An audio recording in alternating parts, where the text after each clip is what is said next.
Bonjour les amis, j'espère que vous allez bien et bienvenue pour cette nouvelle vidéo de l'entrée de Pluton dans le signe du Verseau. N'oubliez pas un petit coup de main, si vous aimez cette vidéo, likez, c'est très utile pour le référencement et pour l'avancée de notre travail. Alors, Pluton dans le signe du Verseau. La dernière fois, nous avons parlé dans la dernière newsletter de l'entrée de Pluton dans le signe du Verseau dans les années 1770. Nous faisons un nouveau bond dans le temps et nous arrivons en 1532. Entre 1532 et 1552, Pluton était aussi dans le signe du Verseau. Et là, on est exactement dans une époque de dingue. Comme toujours avec le signe du Verseau, c'est un changement de paradigme, quelque chose qui est tellement intense que c'est peut-être l'événement le plus marquant de l'histoire de l'humanité dans ces 2 derniers millénaires. Freud lui-même parlait de cette époque comme le moment de la plus grande humiliation, la toute première grande humiliation vécue par la conscience collective. Alors, de quoi est-ce qu'il s'agit ? Eh bien, vous devez savoir probablement que depuis Aristote et pendant tout le Moyen-Âge, puisque Aristote a été le philosophe officiel de l'Église d'une certaine manière, eh bien, pendant pratiquement 2000 ans, donc, eh bien, les Grecs et puis tous les Européens se représentaient l'univers de manière géocentrique. Et ce n'est pas rien de se représenter l'univers de manière géocentrique, parce que ça veut dire que la Terre est au centre de l'univers. L'univers est d'ailleurs clos pour les Grecs. C'est comme une grande sphère, et la voûte céleste est l'endroit où les étoiles sont clouées, et c'est la fin de l'univers. Il y a une limite. Et la Terre, elle, est au centre. Pourquoi est-elle au centre ? Eh bien, vous voyez pourquoi la religion s'est emparée de cette idée. Parce que Dieu a créé la Terre pour les humains et ont mis les humains au centre de l'univers. Donc, très clairement, dans cette vision géocentrique, nous sommes le centre de l'univers. Et l'univers a été créé pour nous. On ne peut pas faire plus valorisant pour l'humanité que de se retrouver au centre de la création. Et ça veut dire plein de choses de se retrouver au centre de la création. Parce que cet univers-là a été appelé par les Grecs cosmos. Avant, les Grecs utilisaient le mot chaos pour dire univers. Chaos, on entend le côté chaos, chaotique, c'est-à-dire à la fois bordélique, mais en même temps potentiel, plus libre d'une certaine manière. Tandis que dans cosmos, le mot cosmos, en grec, avant de dire univers, voulait dire ordre. Et donc, quand on utilise le mot cosmos pour dire univers, eh bien, on veut souligner que l'univers est ordonné. On rentre dans les ordres d'une certaine manière, pour reprendre la métaphore religieuse. Une place pour chaque chose à sa place. Et d'ailleurs, ça a été fait par le grand ordinateur du monde, par le grand architecte du monde. C'est-à-dire que Dieu est représenté comme un artisan, et qu'il a bien fait les choses. Donc il a mis une place pour chaque chose à sa place. Mais il a mis aussi une place pour chacun, et chacun à sa place. Et ça, c'est très important, parce que ça veut dire que, pour un grec, si je suis fils de paysan, c'est que Dieu a prévu pour moi que je devienne paysan. Si je suis fils de noble, c'est que Dieu a prévu pour moi que je devienne noble. C'est-à-dire que on est dans une pensée du destin. C'est-à-dire que je n'ai pas besoin de me poser la question de quel est le sens de ma vie ou quel est mon destin, parce que dans le grand ordonnancement de l'univers, ben Dieu m'a fait naître au bon endroit, et dans la bonne famille, et dans la bonne fonction. D'ailleurs, on n'avait pas vraiment de nom propre, c'est pas quelque chose d'individualisé. On interpellait quelqu'un en disant « Et toi, fils de forgeron » ou « Toi, forgeron ». C'est-à-dire qu'on qualifiait la personne de sa fonction sociale, parce que c'est bien ce qu'elle était. C'est une dimension socioculturelle de l'identité. Mais l'idée que vous devez garder en tête, et qui est très importante, c'est que puisqu'il y a une place pour chacun, et chacun à sa place, eh bien on découvre la politique. Vous savez, vivre en cité dans la Grèce antique. Cité, ça se dit polis en grec, tikon, ensemble. Eh bien, on vit ensemble à l'intérieur d'une cité, et puisqu'il y a une place pour chacun à sa place, il y a une grande hiérarchie. Et on doit respecter, c'est comme les castes, on doit respecter cette dimension tripartite de la cité, si vous vous rappelez de la République de Platon, par exemple. Bon, c'est pas de cela dont je vais parler là maintenant, donc j'en reste là pour la dimension tripartite, mais je voudrais que vous gardiez à l'esprit cette idée que je n'ai pas besoin de me poser la question de quel est le sens de ma vie, parce que j'ai une place, et cette place, elle est déjà déterminée. C'est mon destin. Je m'y retrouve, je suis à la maison, il y a une place pour chaque chose a sa place. C'est bien organisé. Maintenant, qu'est-ce qui se passe entre 1532 et 1552 ?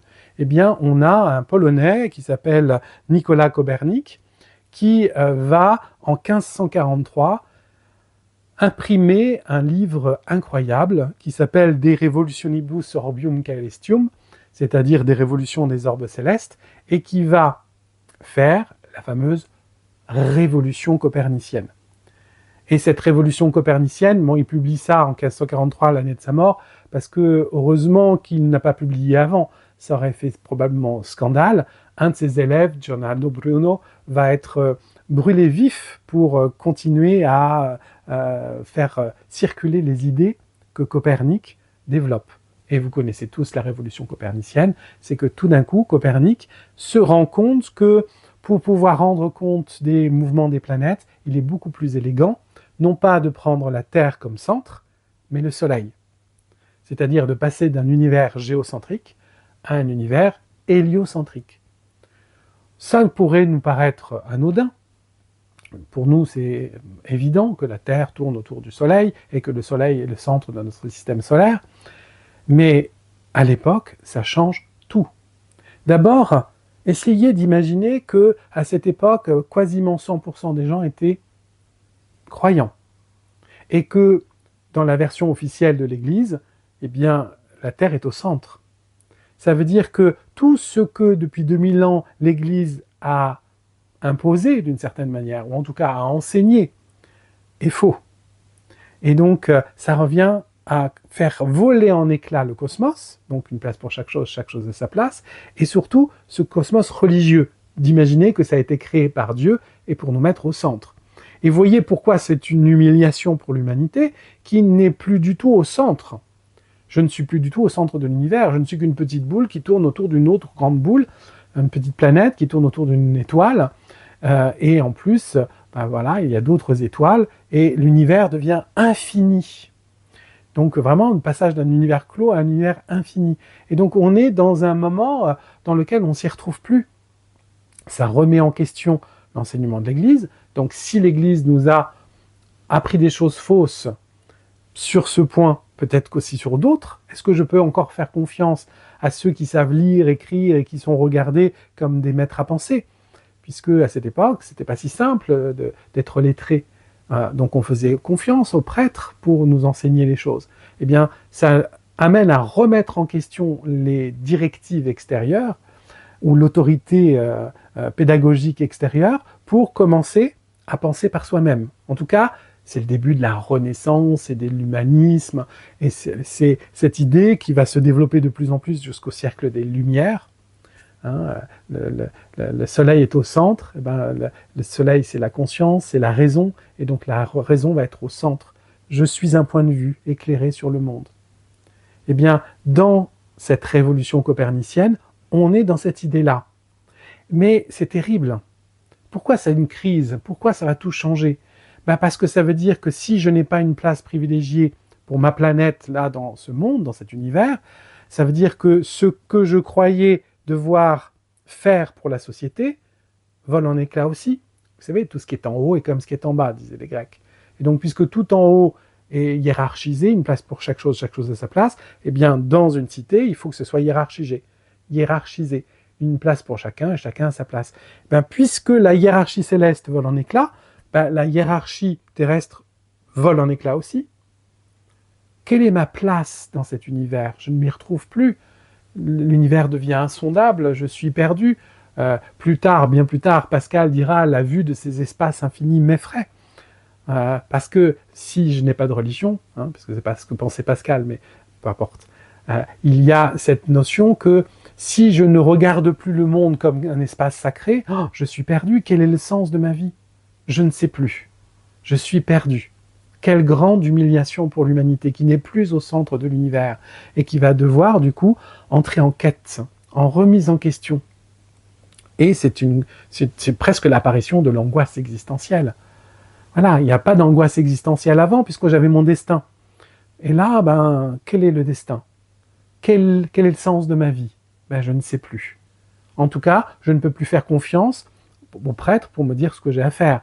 Il va falloir que je remette en question cette autorité qui s'impose pour commencer à penser par moi-même.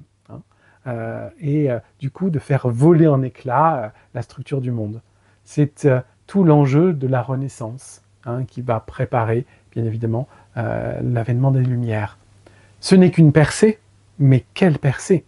Aujourd'hui encore, on parle de la révolution copernicienne, que ce soit en science, en façon de voir l'univers, donc en cosmologie, mais pas seulement. C'est un grand changement de paradigme où l'être humain a cessé de se regarder comme un enfant, avec une autorité extérieure qui est le garant moral, les prêtres, la religion, pour entrer dans un moment adulte, de se remettre en question soi-même et d'apprendre à penser par soi-même. Que l'autorité soit de ma raison, autonome, à moi-même ma propre loi. Non pas de vouloir obéir à un code moral extérieur, mais de commencer à penser par moi-même, et la raison est la chose au monde la mieux partagée. C'est ce que va émerger quelques décennies plus tard. Donc vous voyez, grand changement de paradigme. Une façon complètement différente de regarder l'univers et l'humain, et la place de l'humain dans cet univers.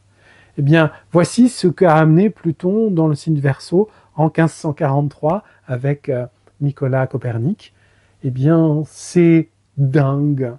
Et je crois qu'on sous-estime le choc culturel que ça représente.